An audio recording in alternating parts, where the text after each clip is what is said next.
ప్రేక్షకులకు కళాకారులకు అందరికీ ముఖ్యంగా కులమాండవులకు నమస్కారం.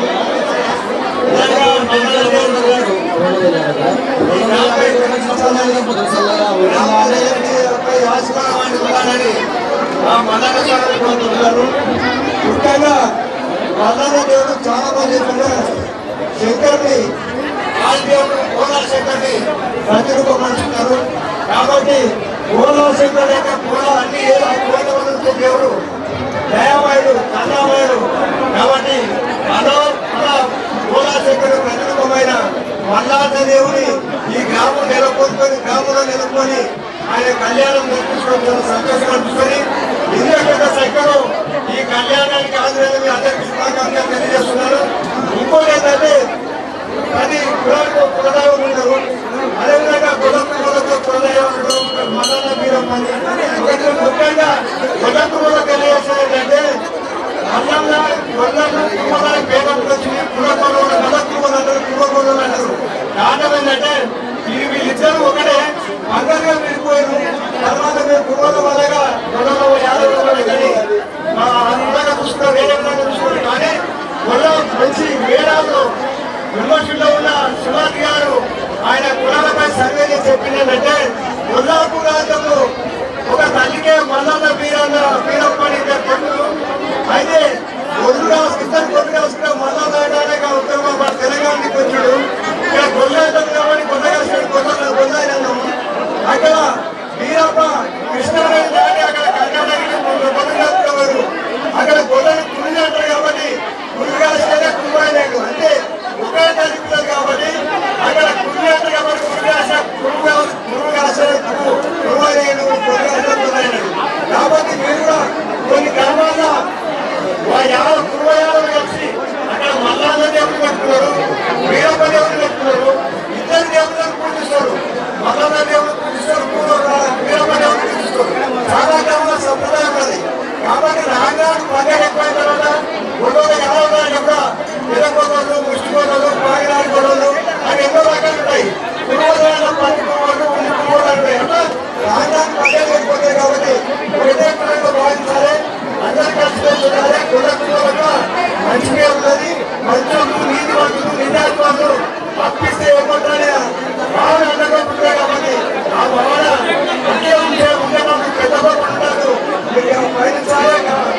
గ్రామంలో యాదవ సోదరులంతా కలిసి యావులంతా కలిసి మల్లన్న స్వామి యొక్క విగ్రహాన్ని ఆవిష్కరించి ఈరోజు మల్లన్న స్వామి యొక్క కళ్యాణోత్సవాన్ని ఘనంగా నిర్వహించుకున్నందుకు వాళ్ళకు శుభాకాంక్షలు తెలియజేస్తున్నాను. నిజంగా ఇంత పెద్ద ఎత్తున ఇంత కులదైవాన్ని పూజించడం చాలా సంతోషదగ్గ విషయం.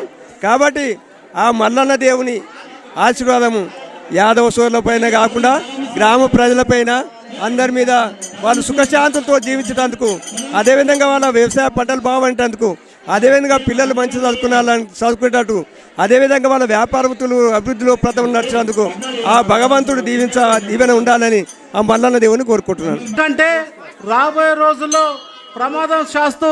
ప్రమాదంలో వెళ్ళే ప్రమాదం ఉంది. కాబట్టి మన పిల్లలకు మన సాంప్రదాయం అంటే ఏంది, మన కుల వృత్తులు అంటే ఏంది, మన హిందుత్వం అంటే ఏంది, మన కట్టుబొట్టు అంటే ఏంది తెలిసే విధంగా ఇట్లాంటి మల్లన్న జాతర జరుగుతుంటేనే నిజంగా మన ఇప్పుడున్న తరానికి తెలిసి వస్తుంది. కాబట్టి నిజంగా మరొకసారి ఈ గట్టుపల్లి వాసులందరికీ మల్లన్న పండుగ శుభాకాంక్షలు చెప్తూ ఆ భగవంతుడు చల్లగా చూసి ఈ ప్రాంతమే కాకుండా ఈ తెలంగాణ మొత్తం సస్యశ్యామలంగా ఉండాల్సిందిగా ఆ భగవంతుని కోరుకుంటున్నాం. అంటే మన ఇంటి అల్లుడు మల్లన్నను ప్రతినిత్యం పూజించే యదువంశం వాళ్ళు. మరి ఇంటి అల్లునికి మన మర్యాద ఇవ్వడం మన ధర్మం. కులదైవంగా భావిస్తున్నటువంటి ఈ మల్లికార్జున స్వామి మన ఆ దైవం యొక్క కృపను ఎల్లప్పుడూ కూడా ఈ యదువంశం మీద మరి వాళ్ళ యొక్క ఆశీస్సులు ఉంటాయి. కాబట్టి అదేవిధంగా గట్టుపల్లి వాస్తవులైనటువంటి ప్రతి వ్యక్తికి అన్ని వర్గాల సబ్బండ వర్గాలకు కూడా ఈ యొక్క మల్లికార్జున యొక్క ఆశీస్సులు ఉండాలి. ఈ యొక్క గ్రామము అదేవిధంగా ఈ పట్టణం అంతా కూడా మన పరిసర ప్రాంతాలన్నీ కూడా సస్యశ్యామలంగా ఉండాలని చెప్పేసి భగవంతుని కోరుచు ఈ కార్యక్రమానికి మమ్మల్ని ఆహ్వానించినందుకు ఈ యాదవ సంఘం తరఫున వారి అందరికీ కూడా హృదయపూర్వకంగా అభినందనలు తెలియజేస్తున్నాను. ముందుగా SS90 ప్రేక్షకులకు నమస్కారం. మనం గట్టుపల్లిలో ఉన్నాము. ఇక్కడ మల్లన్న జాతర చాలా బ్రహ్మాండంగా జరుగుతుంది. దీనికి ముఖ్య అతిథులుగా మన కడారి జంగన్న గారు ఆహ్వానించడం జరిగింది. అన్న ఇక్కడికి వచ్చి కట్టు బొట్టు గురించి మన హిందుత్వం గురించి చాలా చాలా బ్రహ్మాండంగా చెప్పుకోవడం జరిగింది. వీళ్ళు మనకు జాతరలల్లో బోనాలనే మనకు మాట్లాడతారు, చెప్తారు. వీళ్ళకి అవసరం ఉన్నప్పుడు మనం మర్చిపోతున్నాం. వీళ్ళు ఉంటేనే రేపు దేశం ఉంటుంది, దేశం ఉంటేనే మనం మంచిగా ఉంటాం. ఇది ఎట్లయితే ఏం కథ అని అన్నమాటలు అడిగి తెలుసుకుందాం. అన్న, ఇప్పుడు కట్టు బొట్టు అంటే మీతోనే, ఈ బొట్టు పెట్టుకున్నావు అంటే మీతోనే. ఇప్పుడు దీని గురించి నువ్వు ఎట్లా చెప్పగలుగుతున్నావు అన్న అని ప్రజలు అంటారు. అంటే వాస్తవంగా చెప్పాలంటే సనాతన ధర్మం, సనాతన ధర్మాన్ని కాపాడేదే ఈ వంశం. ఆనాడు శ్రీకృష్ణ పరమాత్ముడు యదువంశంలో పుట్టినప్పటి నుంచి కూడా ధర్మాన్ని రక్షించేది, అధర్మాన్ని శిక్షించేది ఆనాడు శ్రీకృష్ణ పరమాత్ముడు చేయడం జరిగింది. దాన్ని ఆసరగానే యాదవులు ఎప్పుడు కూడా అబద్ధాలు ఆడాడు. యాదవులు ఎప్పుడు కూడా మాట తప్పరు. మాటిస్తే అదేవిధంగా మడిమ తిప్పని కులం అంటే యాదవ కులం. అందుకొరగా ఏది ఏమైనా సరే యాదవుడు అంటేనే ఒక మహనీయుడు, ఓ మహాదేవుడు లాగా చూస్తారు. అలాంటి కులంలో పుట్టినటువంటి అలాంటి వంశంలో పుట్టినటువంటి శ్రీకృష్ణ పరమాత్ముడు దాన్ని ఆసరగానే తీసుకొని సనాతన ధర్మాన్ని, ధర్మో రక్షితే రక్షిత అనే పదాన్ని ఆ నుంచి ఈరోజు వరకు కూడా నానుడిగానే.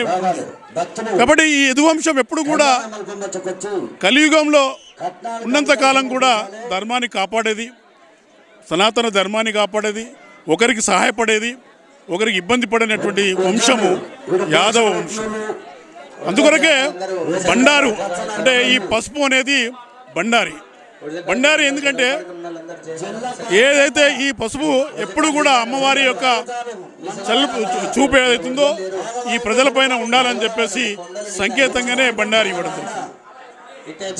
అన్న, ఈరోజు ఎలక్షన్ల ముంగల ఏ నాయకుడైనా సరే మీరే నిక్కాసిగా ముక్కుసూటిగా మనమే సనాతన ధర్మం మనది, మన ధర్మాన్ని మనం కాపాడుకోవాలని మాట్లాడుతున్నారు.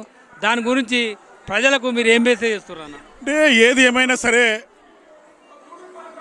ఈ దేశంలో కేవలం హిందూ మతం ఏమంటుందంటే సర్వే జనే సుఖినో భవంతు. హిందూ అనేది మతం కాదు. హిందూ అనేది it is not separate religion, that is a culture. అంటే జీవన విధానం. హిందూ అంటే జీవన విధానం. చెల్లిని ఏ విధంగా ప్రేమించాలి, తల్లిని తల్లిగా ఏ విధంగా ప్రేమించాలి, అదేవిధంగా నేర్పిందే హిందుత్వం. ఆ హిందుత్వానికి రిలీజన్గా ఒక మతానిగా పూల్చడం కరెక్ట్ కాదు. అందుకొరకే ధర్మాన్ని, సనాతన ధర్మాన్ని కాపాడాలి, పరమతాన్ని కూడా ప్రేమిస్తాం. మన ధర్మాన్ని కాపాడుకుంటూ పరమతాన్ని ప్రేమిస్తాం. కానీ మిగతా రాజకీయ పార్టీలు ఏం చేస్తాయంటే వారి ఓటు బ్యాంక్ కొరకు వాళ్ళ గురించి మాట్లాడతారు తప్ప హిందుత్వము వాళ్ళు ఎక్కడైనా వేస్తారు, ఏదైనా సరే పైసలు ఇస్తే వేస్తారని చెప్పేసి వాళ్ళు అంటారు. కానీ ధర్మాన్ని కాపాడినప్పుడే మనని ధర్మాన్ని కాపాడుతుంది. కాబట్టి దాని అసలు అనుసరించేదే భారతీయ జనతా పార్టీ ఆలోచన విధానం. అన్న, రేపు ముందు ఎట్లుంటుంది అన్న మీరు ఈ సనాతన ధర్మం లాస్ట్గా ఓ మెసేజ్ ఇవ్వండి అన్న.